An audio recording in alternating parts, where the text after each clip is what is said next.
हमारे व्यस्त जीवन में ईश्वर की आवाज एक दृष्टि है, सम्यक दृष्टि। चीजों को सही और बिना पूर्वाग्रह के देखने की कला। जब हम दूसरे धर्मों, जातियों व समुदायों को देखते हैं, तब दूसरे धर्मों के प्रति समभाव, आदर का भाव, बराबरी का दृष्टिकोण रखना आध्यात्मिकता का ही हिस्सा है। बहुत बार हम दूसरे धर्मों को नीचा दिखाकर खुद को ऊंचा उठाते हैं।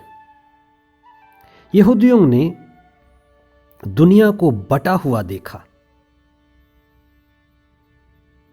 उन्होंने दुनिया को देखा कि लोग चुने हुए हैं और वे खुद चुने हुए लोग हैं और दूसरे वंचित हैं।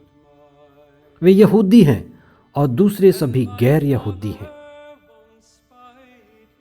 समभाव जरूरी है।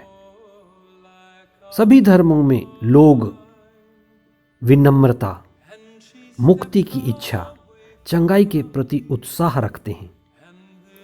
सभी धर्मों के लोगों में चेतना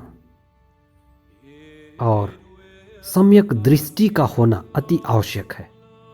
5वां सामान्य सप्ताह 10 फरवरी 2022 बृहस्पतिवार। पहला पाठ राजाओं का पहला ग्रंथ अध्याय 11 पद संख्याएं 4 से 13 तक। मार्कुस का सुसमाचार अध्याय 7 पद संख्याएं 24 से 30 तक। विवेक और प्रज्ञा पवित्र आत्मा के वरदान हैं जो मनुष्य के जीवन में ईश्वरीय कृपा, विभिन्न प्रकार के वरदान लेकर आते हैं। इन्हीं कई वरदानों के साथ व्यक्ति को यश मिलता है, वैभव मिलता है और इन्हीं के साथ कई बार सांसारिकता और भौतिकवाद भी प्रवेश करता है। राजा सुलेमान के प्रारंभिक दिन बड़े अच्छे थे, लेकिन उनके अंतिम दिनों में सुलेमान ईश्वर की संगति, ईश्वर की प्रज्ञा और पवित्र आत्मा विवेक को खो दिया। जीवन में जब कुछ अति होता है, कोई भी चीज बहुत ज्यादा होता है, तो वह नुकसान करता है और बर्बादी लाता है। सुलेमान की कई रानियां थीं, लेकिन वह वासना का ऐसा शिकार हुआ कि वह कई विदेशी महिलाओं को भी अपनी पत्नी बनाकर रखने लगा। वे विदेशी महिलाएं अपने साथ अपनी देवी देवताओं को लेकर के आई, उनके साथ अपना पुरोहित लेकर के आई और उनकी संगति में रहकर उनके संगति के साथ सुलेमान का विश्वास भी विचलित हो गया। अंत में वह विवेक और प्रज्ञा खो दिया। इसलिए कहा जाता है, जो जिसके साथ रहता है वैसा ही हो जाता है। जो जिसकी संगति में होता है, संगति का रंग चढ़ जाता है। अत्यधिक भोग, अत्यधिक वासना, अत्यधिक वैभव मनुष्य के विवेक का विनाश करता है। कहते हैं, अंत भला तो सब भला, पूरा जग भला। सुलेमान के लिए अंत बुरा हुआ और उसके लिए सब बुरा हो गया। अपनी विदेशी पत्नियों की बातें मानते हुए सुलेमान अपना विवेक खो दिया। वचन कहता है, वह मूर्ति पूजा में उतर आया। मूर्ति पूजा का अर्थ है मृत की पूजा, सांसारिकता की पूजा, भौतिकता और बाहरी आकर्षण का भोग। सुलेमान की इस प्रवृत्ति ने उसके विवेक को पूरी तरह से नष्ट भ्रष्ट कर दिया और बुढ़ापे में उसकी बड़ी दुर्गति हुई। धर्म ग्रंथ इस बात को इसलिए हमारे पास रखता है कि हम उनसे सीखें कि काम वासना, माया, अत्यधिक भौतिक सुख हमारी बुद्धि को खत्म कर देती है। हम सुलेमान की दुर्गति से सीखें और सद्गति की ओर बढ़ें। आज के सुसमाचार को समझने के लिए हमें कुछ तर्क और यहूदियों के इतिहास को समझने की जरूरत है। ईसा का उस गैर यहूदी नारी से यह कहना कितना सार्थक है। उनका कहना अतार्किक और अस्वीकार्य मालूम पड़ता है। ईसा कैसे कह सकते हैं, पहले बच्चों को तृप्त हो जाने दो। बच्चों की रोटी लेकर पिल्लों के सामने डालना ठीक नहीं है। यहूदियों को अपने चुने जाने का घमंड और अहंकार रहा होगा। वे सारे जगत को यहूदी और गैर यहूदी दो भागों में बांट दिए थे। और इस कथन से, इस वाक्य से उनके देखने और सोचने का ढंग का पता चलता है। वे सोचते थे कि मुक्तिदाता सिर्फ यहूदियों के लिए हैं, लेकिन ईसा तो सभी के लिए आए थे।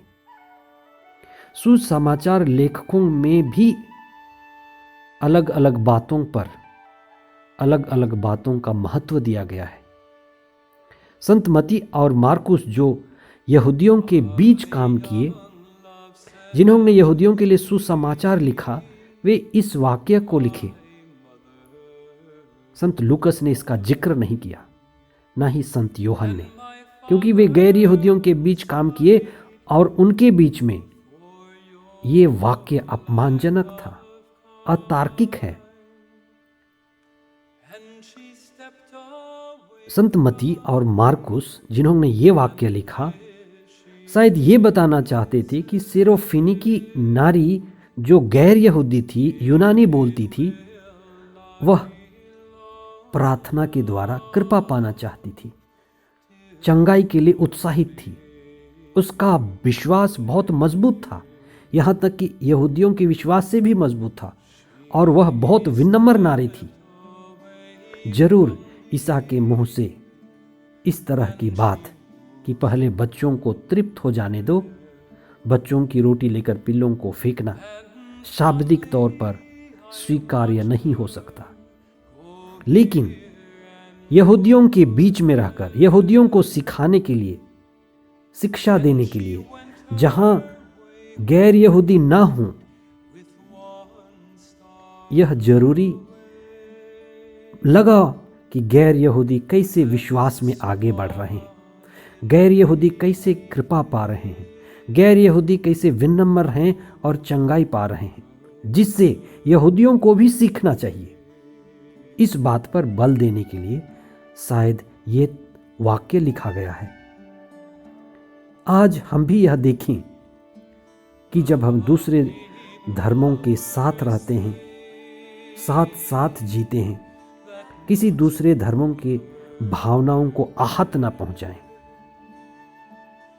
आहत किए बिना हम अपने विश्वास में आगे बढ़ें और सभी के प्रति समभाव, आदर भाव और श्रेष्ठता का भाव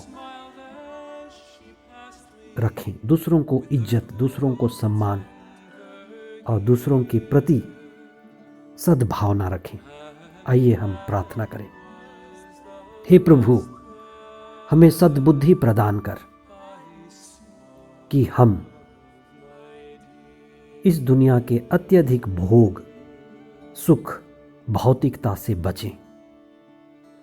हमें तेरी ज्योति और प्रज्ञा प्रदान कर कि हम प्रतिदिन तेरी प्रज्ञा द्वारा संचालित हों, पवित्र आत्मा हम पर छाई रहे और हम जो इस देश में रहते हैं, विभिन्न धर्म, भाषा भाषी और विभिन्न तरह के संस्कृति और समुदाय के लोगों के बीच रहते हैं, हम दूसरों का सम्मान करना सीखें, दूसरों के प्रति सद्भाव रखें और दूसरों को श्रेष्ठ समझें। प्रभु की आत्मा सभी पर आ जाए, छा जाए और सभी को मुक्ति की कृपा प्रदान करे। ये प्रार्थना हम करते हैं हमारे प्रभु ख्रिस्त के द्वारा। आमीन।